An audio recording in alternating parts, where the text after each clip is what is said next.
Então vamos lá. Estás bem? Estou. Vai arrancar? A minha geração Está a gravar. Fazer Eu ponto de quando maneira isto vai diferente. começar e tu não vais saber quando é que já se calou. Este país também devia ser para novos e é por isso que temos em estúdio um advogado sem truques. Lá terá os seus, todos temos alguns truques e artimanhas. O João Marecos é mais de arte do que de manhas, se não reparem. Foi presidente da Associação de Estudantes da Universidade de Lisboa. Passou pela Sociedade Britânica Linklaters, por lá esteve 4 anos. É fundador dos Truques da Imprensa Portuguesa, essa página que já deu dores de cabeça a tanta gente. Ganhou a bolsa Fulbright rumo à Universidade de Nova Iorque e teve vista durante um ano para o Washington Square Park, em Manhattan. Que luxo, ou que sonho, mas não é um Beto, não lhe chamem Beto. Há aqui esforço, dedicação, trabalho, vontade, talento. Nasceu em Lisboa e por cá cresceu também com visitas a Santarém, a aldeia da mãe, mas não deixou a Big City sem ser o eleito para fazer o discurso do mestrado da NYU, Universidade de Nova Iorque, de onde foi até Londres, 6 meses de volta de blockchains e afins. Especializado em Direito da Informação e da Inovação, passou nos exames da Ordem em Portugal e em Nova Iorque. Vive agora em Berlim e está em Lisboa, porque é um jovem deste tempo, deste século, e pode trabalhar remotamente. Um sonho para muitos da nossa geração. João, bem-vindo. Obrigado. O trabalho remoto é o sonho de qualquer jovem inteligente, pensante, independente no século XXI. É uma pergunta ou é uma afirmação? É uma pergunta. Para mim é uma afirmação, mas queria saber a tua opinião. Eu acho que é uma pergunta e a resposta é depende.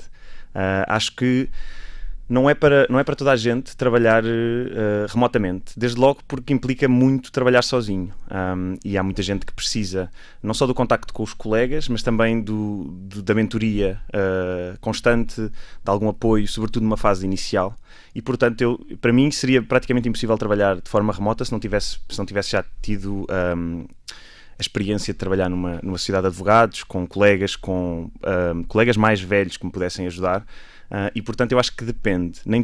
Porventura nem todos os momentos da vida são ideais para trabalhar remotamente, para trabalhar sozinho, e para algumas pessoas que precisam desse contacto diário no trabalho, se calhar nunca é o momento ideal. Mas é uma experiência muito, muito interessante e para mim dá-me imensa liberdade para viajar e para estar em vários sítios e para participar em vários projetos paralelamente, e portanto é algo que eu favoreço. E o que é que te ocupa neste momento e que te permite estar aqui sem estar de férias? Bom, eu trabalho para 3, 4 empresas diferentes, espalhadas pela Europa, e que me vão pedindo coisas semanalmente, mas acaba por ser um bocadinho irrelevante onde é que eu as faço, não é? E portanto, do ponto de vista dessa empresa, não é muito relevante o sítio onde eu estou a fazer essas tarefas. O que me permite, por exemplo, vir para Portugal trabalhar noutros projetos que ainda mantenho aqui. E um desses que me tem ocupado agora os últimos tempos é um projeto que começou numa ida ao Prós e Contras há coisa de 2 meses. Falaremos sobre isso. E que agora me tem ocupado aqui há algum tempo em Portugal, porque tenho que falar com as pessoas que vão fazer parte deste projeto. Se quiseres depois mais à frente. Sim, vamos falar sobre isso mais à frente. Tu trabalhas em áreas como inteligência artificial, e-commerce e blockchain. Esse palavrão tech que está muito na moda. Consegues descomplicar o significado de blockchain? Se uma criança de 5 anos te perguntasse, João, o que é uma blockchain? Como é que tu te safavas desta? Olha, provavelmente safar-me-ia muito mal, mas posso tentar. Se calhar não para uma criança de 5 anos, mas para uma criança de 10. E uma blockchain seria, talvez explicar-lhe da seguinte maneira. Uma blockchain é uma base de dados que é partilhada entre várias pessoas. Todas essas pessoas têm uma cópia dessa base de dados que é exatamente igual à de todas as outras, e cada vez que existe uma alteração nessa base de dados, por exemplo, eu tenho X euros e eu quero-te passar 1 euro para ti, toda a gente que faz parte, que partilha essa base de dados, faz essa alteração no seu caderninho, de maneira a que toda a gente tenha a versão atualizada daquela base de dados. E o que isto leva é, por exemplo, a que não precisemos de uma entidade centralizadora que é aquela que guarda o livro, por exemplo, um banco ou um registro central, não é? quando precisamos de alguma coisa no registro, vamos ao registro e dizemos, olha, eu comprei esta casa àquela pessoa, e no registro a senhora do registro escreve no livro. Aqui o que acontece é que todos nós temos o livro e todos nós nos comprometemos a gravar a mesma transação no livro. E desta maneira, se eu tentar transferir uma coisa que eu não tenho, as outras pessoas da rede vão dizer, espera lá, que eu estou aqui a ver no meu livro que tu não tens essa coisa. E portanto tu não podes transferir isso. E é desse modo que se garante, sem precisarmos de confiar numa entidade central ou numa pessoa concreta, garante-se que ninguém transfere mais do que aquilo que tem e ninguém recebe coisas que não lhe enviaram. E desse modo conseguimos ter esta descentralização, que é no fundo a blockchain. O objetivo da blockchain é descentralizar, deixarmos de precisar do intermediário em quem confiamos. E vai para ficar? Eu acho que vem para ficar, apesar de da maior parte das utilizações neste momento ainda não estarem numa fase que permita uma adoção em massa no mercado, mas acho que é uma tecnologia que vem para ficar, que vai trazer muitas coisas interessantes, sim. Não há assim tantos jovens que tirem direito e se dediquem à tecnologia, à informação e inovação ainda? Estou certa de que será uma situação que se vai inverter rapidamente. De onde é que vem este teu interesse pela tecnologia, para além do facto de estares vivo e ser jovem neste século? Olha, é uma boa pergunta, porque a verdade é que eu nunca fui especialmente geek de questões tecnológicas. Guardo a minha cromice para outras coisas. Mas terá porventura a ver com o facto de eu gostar muito de ou eu favorecer atividades que puxem pela minha criatividade e pela minha capacidade de pensar. E a questão é que estas questões tecnológicas e estes novos assuntos vêm a obrigar o advogado, ou quem trabalha com leis, a pensar fora da caixa, porque as soluções não estão pensadas para estes problemas, não é? E então eu dou por mim a ter que quase que fazer o pino para tentar encaixar as regras que existem em tecnologias para as quais elas não estão preparadas. E como isso mexe muito com criatividade e com a capacidade de pensar fora da caixa, eu queria muito trabalhar nessas áreas e foi por isso que fui para Nova Iorque, porque senti que não estava capacitado para o fazer. Acho que foi uma aposta acertada, porque continuo a divertir-me imenso. E qual é a tua empresa de sonho para trabalhar? A Google ou o Facebook? Bem, se pões a questão nesses dois termos, eu preferiria trabalhar na Google. Mas a verdade é que se há coisa que aprendi nos últimos meses é que eu acho que a melhor empresa para trabalhar é a nossa. Portanto, é aquela na qual nós podemos escolher as coisas com as quais queremos trabalhar, os projetos que queremos abraçar e que temos também a flexibilidade para viver a nossa vida, ir viajar para aqui e para ali sem ter que pedir férias. Ou seja, esse é um tipo de liberdade à qual me estou a habituar e que não é possível tê-lo mesmo nessas grandes empresas com imensas vantagens e benefícios e pedigree, mas a verdade é que hoje em dia já não me vejo tanto a ir trabalhar para esses sítios. Então, mas imagina teres a tua própria empresa daqui a uns anos, depois de passares ou pela Google ou pelo Facebook. Pela Google, sim. Pela Google. Então, quer dizer que não te imaginavas a ser advogado de Mark Zuckerberg, por exemplo? Ele que até precisava de um bom advogado? Acho que seria um desafio espetacular e, aliás, como advogado, não sei se teria um desafio maior do que esse neste momento. Mas em termos de empresa, prefiro a Google. Acho que a Google tem um ethos, uma missão na qual eu acredito um bocadinho mais do que na do Facebook, apesar de eu achar que o Facebook tem potencial para fazer muito bem. Infelizmente tem sido usado para fazer muito mal. E quando é que percebeste que Portugal era demasiado pequenino para ti, para as tuas ambições? Eu acho que nunca percebi isso, aliás, nem concordo com essa frase. Acho que Portugal está perfeitamente adequado às minhas ambições e às ambições de muita gente, sobretudo porque num mercado globalizado, portanto, num mundo que está cada vez mais perto, por causa da internet, por causa das tecnologias, acho que não é preciso ir a lado nenhum para podermos trabalhar para o mundo. E se de algum modo houvesse dúvidas, eu acho que consigo, através daquilo que tenho vindo a fazer, ilustrar um bocadinho isso. Ou seja, eu podia estar aqui em Portugal a trabalhar para os meus clientes na Suécia, nos Estados Unidos, em França, na Alemanha, ou seja, não precisaria de sair daqui.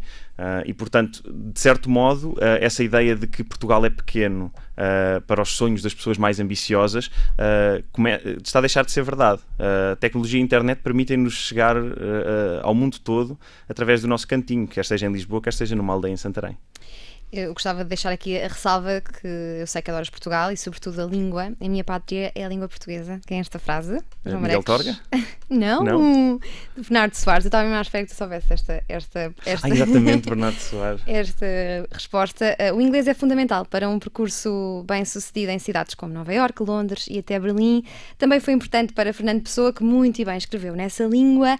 Onde é que aprendeste a língua inglesa? Sei que estudaste sempre em escolas públicas. Eu aprendi língua inglesa na escola secundária Virgílio Ferreira, em Carnide, que é a escola pública onde estive do 7º ao 12º ano. E foi aí. E depois, eventualmente, claro, nas séries e filmes e livros que não estavam publicados em Portugal e que eu queria ler sem esperar pela tradução. Portanto, aí a necessidade aguçou um bocadinho o engenho, mas sim, aprendi inglês na escola pública. Nada de escolas, nada de cursos à parte. Não foi preciso. É um bom ensino. É um bom ensino do inglês, aquele que temos na escola pública. E, portanto, acho que isto até se reconhece bem no estrangeiro. Muita gente me diz quando vem a Portugal que praticamente toda a gente fala inglês, ainda que não fale perfeitamente, fala-o bem o suficiente para conseguir comunicar. E eu acho que essa é uma herança da escola pública, não é? Que faz chegar a língua inglesa a toda a gente. Eu não introduzi o Fernando Pessoa por acaso aqui. Para quem não sabe, estamos diante de um autor e não é de posts no Facebook, embora faças alguns na tua página e na dos truques. Também não me refiro a artigos em jornais, embora escrevas alguns, já foste publicado no Observador, por exemplo. Falo mesmo de um livro que lançaste este ano e que está disponível em todas as livrarias. Escreveste uma carta ao Cavaleiro de Nada, não foi?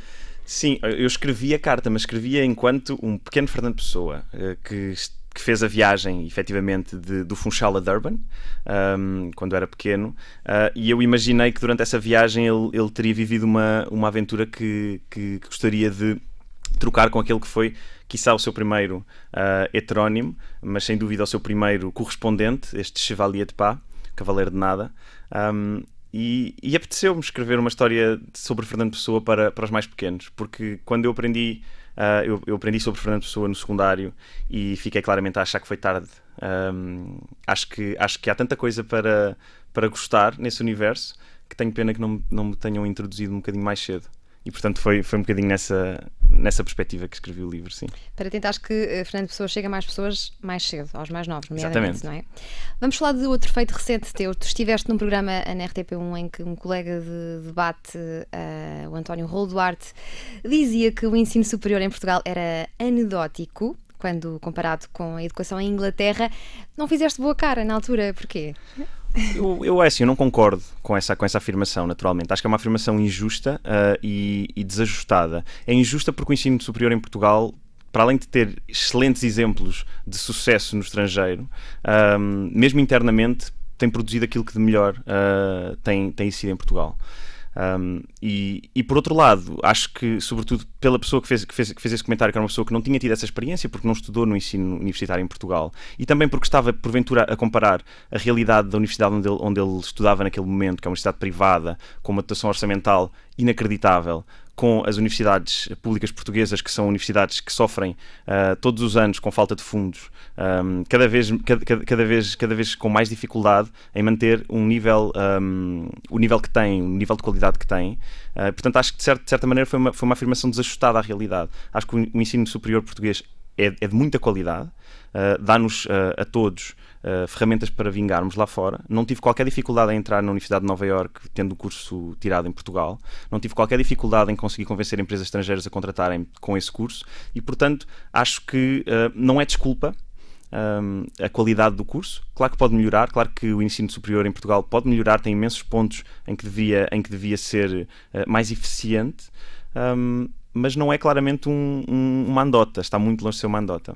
Nesse mesmo programa, o Prós e Contras, foi-te lançado um desafio pela Fátima Campos Ferreira. Que desafio é esse? Partilha lá agora connosco.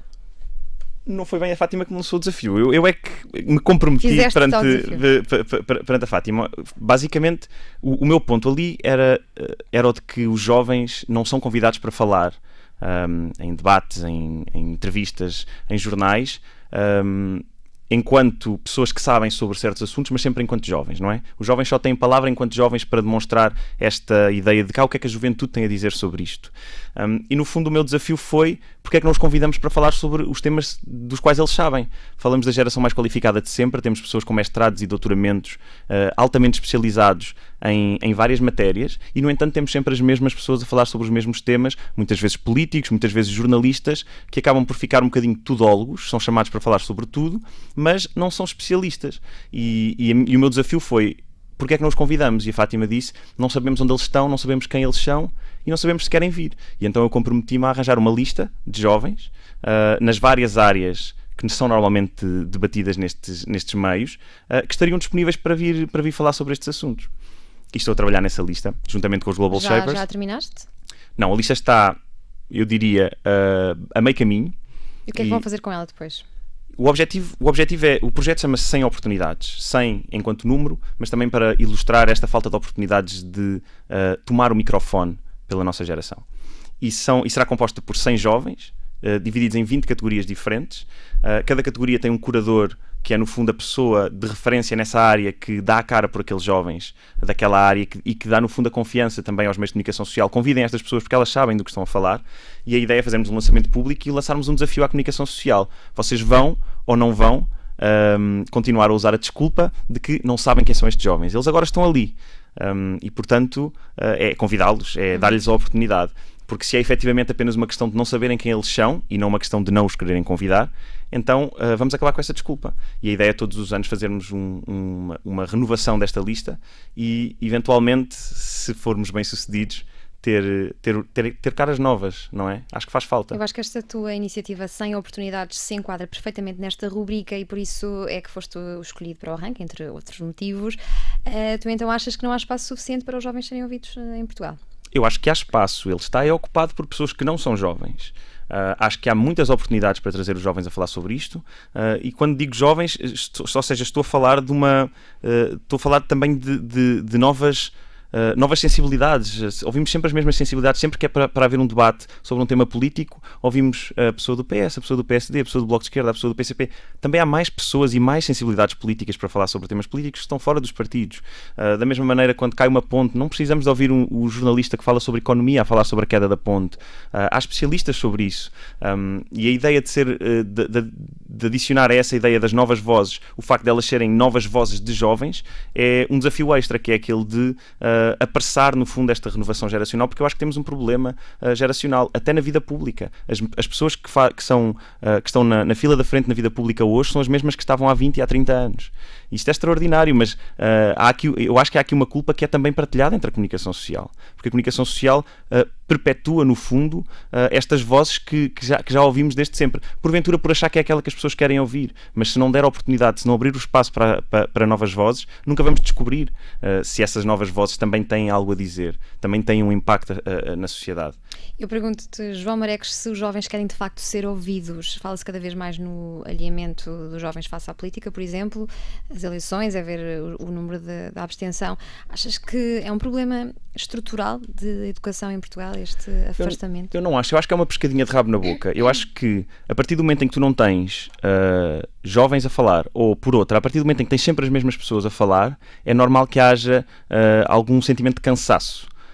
E se sentirmos que não há meios de interromper esse ciclo ou meios de encontrarmos um espaço para nós, é normal também que esse cansaço depois leve a desinteresse. E então, se há alguma maneira de interromper esse ciclo, eu acho que parte também por dar aos jovens o microfone e perguntar-lhes o que é que vocês querem. E a melhor maneira de fazer isso é, porventura, demonstrar-lhes que os jovens podem falar. E há muitos que estão disponíveis para falar, e se calhar se eles começarem a falar, os que não estão disponíveis vão começar a pensar: se esta pessoa com esta idade tem alguma coisa para dizer, então eu também tenho alguma coisa para dizer. A minha opinião também conta. E, portanto, acaba por ser um bocadinho liderar pelo exemplo, não é? Tu, além dos dotes literários, és um comunicador nato, fica aqui comprovado. Gostas de falar e, como todas as pessoas que gostam de falar, gostas de ser ouvido. Imaginas-te como um futuro opinion maker, uma espécie de futuro Marcelo ou Marcos Mendes? Eu acho que só a ideia de estarmos a falar neste contexto de futuro Marcelo ou futuro Marcos Mendes já vem demonstrar um bocadinho o meu ponto, não é? Eu acho que mais importante do que termos opinion makers e pessoas que estão a fazer opinião durante 30 ou 40 anos na vida pública é termos ideias novas, vozes novas. Qualquer voz nova daqui a uns anos será uma voz velha. E, portanto, se na minha concepção daquilo que é a renovação e a regeneração do espaço público é sempre com vozes novas, nunca me passaria pela cabeça estar aqui a fazer ter sequer a ambição de me tornar um opinion maker como o Marcos Mendes ou o professor Marcelo, que com todos os méritos que têm, acho que estão há tempo a mais na vida pública. E quem é o fazedor de opinião que mais gostas de acompanhar em Portugal? Isso é complicado. Tem de haver um ou dois ou três ou mais. Não sei, eu acho que há várias pessoas que eu gosto de ler. Mas não diria que tenho propriamente um favorito, até na medida em que não consigo concordar com... Mas algum que vais ler e sabes que dali vais retirar qualquer coisa? O Ricardo Araújo Pereira, sem dúvida. Sobretudo pela maneira como ele acaba por dirigir as suas críticas e as suas opiniões através de um meio que é particularmente fácil de apreender, que é o meio do humor. E eu acho que há tanto de pedagógico e de inteligente e de profundo nessa forma de passar mensagens, que é sem dúvida um dos opinion makers, que ele provavelmente diria que não é opinion maker, mas será talvez aquele que mais gosto de ler, que mais sigo. Sim. E um que não gostes? Mesmo nada? Mesmo nada? Uhum. Nada. Será que tens coragem para dizer aqui? Se me lembrasse assim... por exemplo, acho... Enfim, eu acho que é sempre delicado estar a dizer isto, não é? Porque... em última análise, quando eu não gosto de ler uma pessoa, é provavelmente porque não concordo com ela. E portanto, acho que eu não concordar com uma pessoa não é propriamente uma crítica, não é? E portanto, se calhar não faria essa distinção, mas acho que há pessoas que permanentemente tentam fazer passar uma mensagem não porque acreditam nela, mas porque acham que essa mensagem os pode levar a algum lado. E nesse sentido há um exemplo de um cronista que o faz repetidamente no Sol e no I. Que eu não gosto, agora não me lembro do nome dele, mas que fala repetidamente, tem no fundo uma linguagem muito pró-Trump e quer dizer, e antes era muito pró-Marcelo, e acho que Trump e Marcelo são coisas que são muito opostas no plano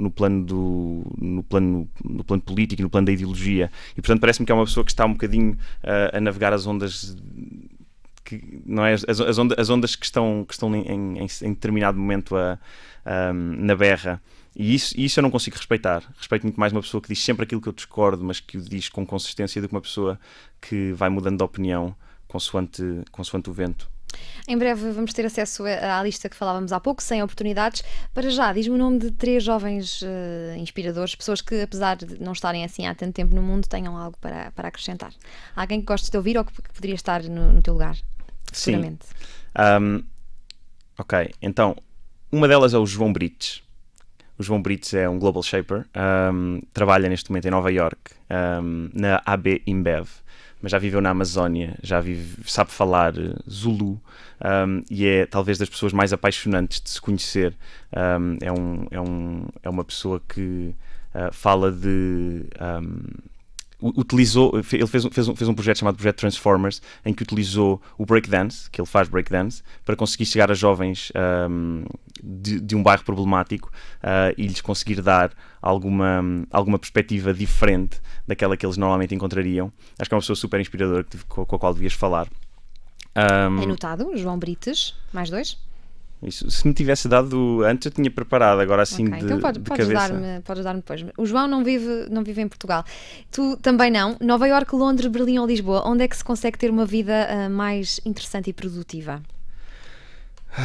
É uma pergunta complicada. Ou seja, em termos de vida interessante, eu acho que a minha vida nunca foi tão interessante como em Nova Iorque. Foi uma experiência espetacular. Mas porque à partida também sabias que não ia durar para sempre. Também era um estudante e, portanto, foi foi uma vida muito, muito preenchida, muito engraçada. Mas acho que podemos ter vidas preenchidas e engraçadas em qualquer lado do mundo. A partir do momento também em que percebemos o que é que faz da nossa vida preenchida e engraçada. E muitas vezes é mais do que o número de discotecas, ou o número de peças de teatro, ou o número de restaurantes engraçados para visitar. E se calhar só precisamos de ter os amigos à nossa volta. E para ter os amigos à nossa volta podemos tê-los em qualquer lado. E portanto eu acho que Eras incapaz de escolher uma só para viver, não é? E por isso é que não escolho, não é? Vou andando de um lado para o outro. Mas há um sítio para o qual volto sempre, que é para Lisboa, que é onde estão os meus amigos, a minha família e as pessoas que no fundo fazem com que a minha vida seja feliz, seja engraçada, e portanto acaba por ser sempre a casa, não é? Independentemente do sítio onde estou a viver, onde pago renda, por assim dizer. Eu há pouco falava da bolsa Fulbright. O que é preciso para conseguir? E já agora explica a quem está a ouvir e não sabe que bolsa é esta.